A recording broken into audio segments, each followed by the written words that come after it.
Hello students, आज की class में हम बीटीसी प्रथम सेमेस्टर के महत्वपूर्ण बहुविकल्पीय प्रश्नों को सॉल्व करेंगे। तो आइए स्टार्ट करते हैं क्वेश्चन नंबर 1 से। प्रश्न 1 है 8365 में 3 का स्थानीय मान है। 8365 में 3 का स्थानीय मान हमें बताना है।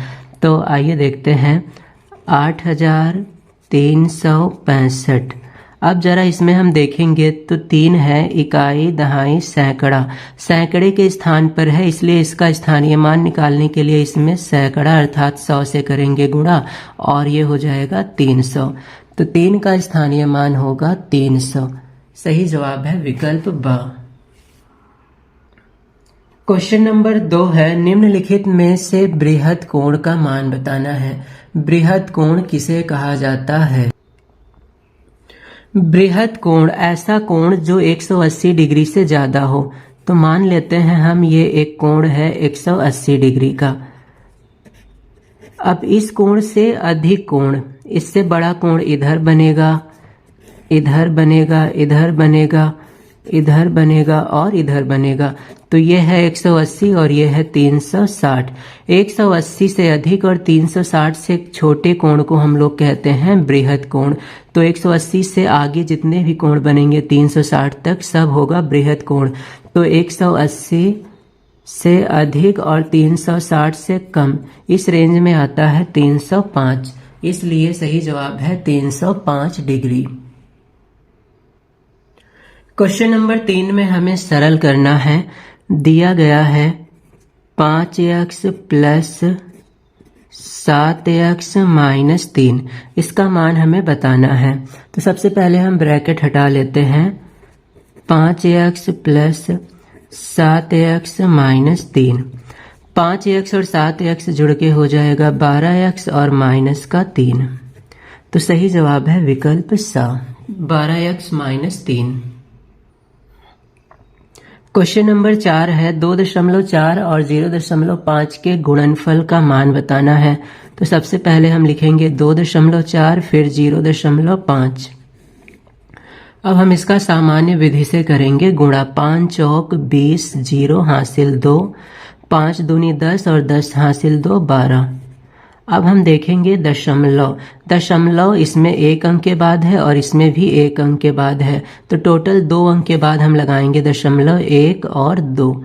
तो दशमलव 2 अंक के बाद लगने के बाद हमें मिलता है 1.20। तो वो सही जवाब है विकल्प ब, 1.20।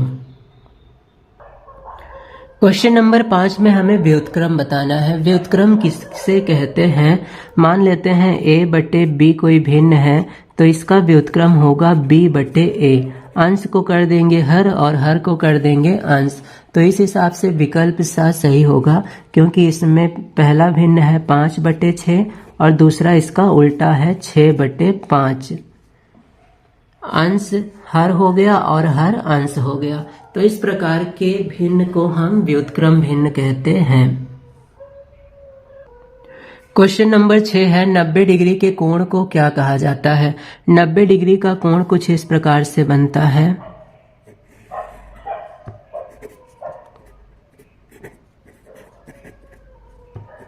और ऐसे कोण को हम कहते हैं समकोण या फिर राइट एंगल। इंग्लिश में कहा जाता है राइट एंगल और हिंदी में इसे हम समकोण कहते हैं, जिसका मान होता है 90 डिग्री। तो सही जवाब है विकल्प ब, समकोण। क्वेश्चन नंबर 7 में दिया है वृत्त के 2 बिंदुओं को मिलाने वाली रेखाखंड क्या कहलाती है? तो मान लेते हैं यह एक वृत्त है। वृत्त के परिधि के 2 बिंदुओं को मान लेते हैं, एक बिंदु यहाँ है और एक बिंदु यहाँ है। इन दोनों बिंदुओं को मिला देते हैं तो इस रेखा को हम लोग जीवा कहते हैं। जीवा या कॉर्ड कहा जाता है। तो वृत्त की परिधि के 2 बिंदुओं को मिलाने वाली रेखाखंड वृत्त की जीवा कहलाती है।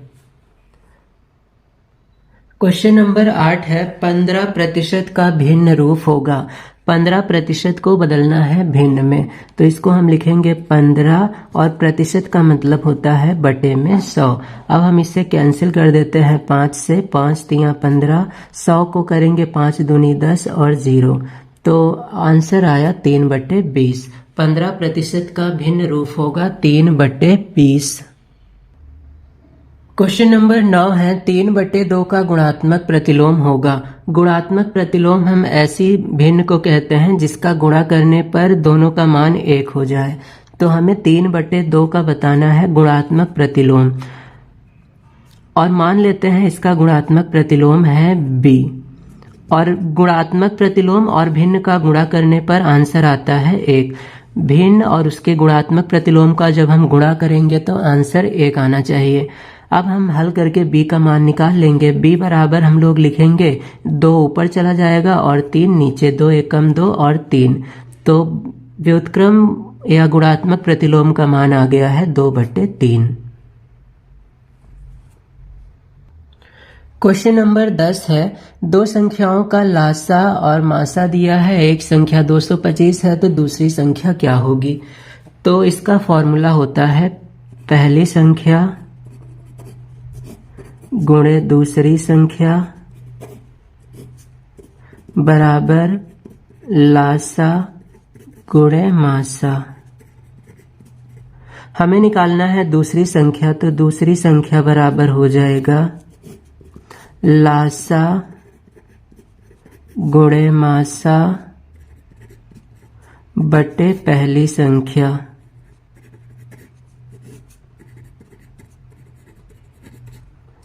अब प्रश्न में लासा दिया है 900, मासा दिया है 15 और पहली संख्या है 225। अब हम इसे हल करेंगे तो हमें दूसरी संख्या प्राप्त हो जाएगी। 25 से कैंसिल करते हैं, 25 9 225 और ये 25 से कट जाएगा, 25 तिया 75, 15 बचेगा और 0 25 छक्के 125 और ये 9 से कट कर देंगे, 9 चौक 36, 15 और 4 का हो जाएगा गुणा, 15 गुणे 4 और आंसर आएगा 60।